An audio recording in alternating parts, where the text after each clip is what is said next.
मी आपण साफ काय असेल ते बोलतो, आत बाहेर आपलं काय नसतं. आत बाहेर ठेवून करायचं काय आपल्याला? आपण काय कोणाचे लागते आहोत का? हा सगळ्या गोष्टी नाशिवंत आहेत. मग जीव गुंतून काय उपयोग? आपण कोणाचं वाकडं न करता सुखात गेलं आयुष्य की झालं बस. नमस्कार, मी गणेश आचवल, स्वामी कृपा क्रिएशन्स या यूट्यूब चॅनलमध्ये तुम्हा सर्वांचं मनपूर्वक स्वागत करतो. सखाराम बाइंडर पुन्हा एकदा नव्या संसात रंगभूमीवर येते आणि यामध्ये एक महत्वाची व्यक्तिरेखा साकारणारे अभिनेते चरण जाधव माझ्यासोबत आहेत. नमस्कार. नमस्कार. मला जाणून घ्यायचंय की तुमची व्यक्तिरेखा काय आहे नाटकातली? खरं तर सखाराम बाइंडरमध्ये मी दाऊद नावाचं हे पात्र साकारतोय. दाऊद हे सखारामचा अगदी जीवलग मित्र आहे.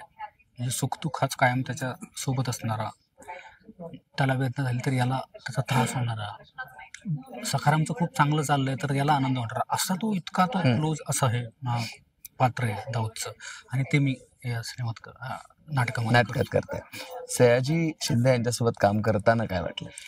खरं तर सयाजी सरांचं आमचं म्हणजे झाले 2.5-3 वर्ष झाले मी सयाजी सरांसोबत आहे. आम्ही नागराज मंजुळे दादांच्या घरबंदूक बिर्याणी या सिनेमामध्ये काम केलं होतं. त्यावेळेस दादांची आमची पहिल्यांदा भेट झाली आणि तिथंच आमचं एक चांगलं बॉन्डिंग तयार झालं सरांचं आणि माझं.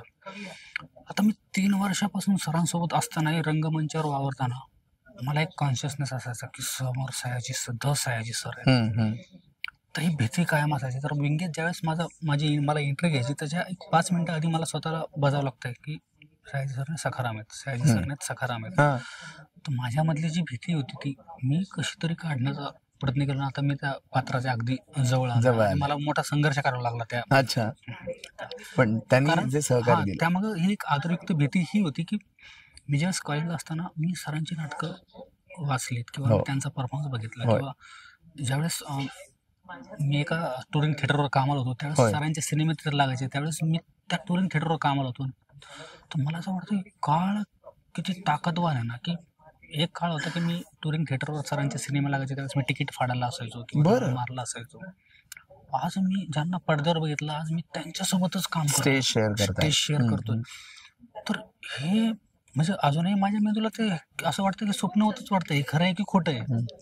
तर मला ते सारखं स्वतःला बजावत लागतं, अरे नाही हे खरं आहे.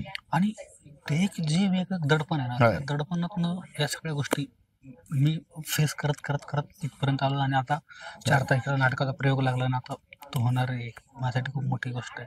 तुम्ही एक उत्तम अभिनेते आहात पण तुम्ही एक उत्तम कवी आणि लेखक सुद्धा आहात. तर तुमचे जी पुस्तकं प्रकाशित झाली त्याबद्दल सांगा. माझे 2 कविता संग्रह प्रकाशित झालेत. एक कॅथार्सिस नावाने माझा पहिला कविता संग्रह झाला होता आणि दुसरा माझा दांगडू नावाने प्रकाशित झाला होता. आणि आता मी कादंबरी शाहीरनामा नावाने कादंबरी प्रकाशित करतो, त्याचं पण काम सुरूच आहे. मुळात काय असतं की तुम्ही घडलात कुठल्या वातावरणात, त्या वातावरणावर तुमच्या कवितेचा किंवा तुमच्या नाटकाचा किंवा तुमच्या एकूणच कलेचा फॉर्म ठरलेला असतो. बरोबर. तर मला वाटतं की तेंडुलकर साहेबांचं हे जे नाटक आहे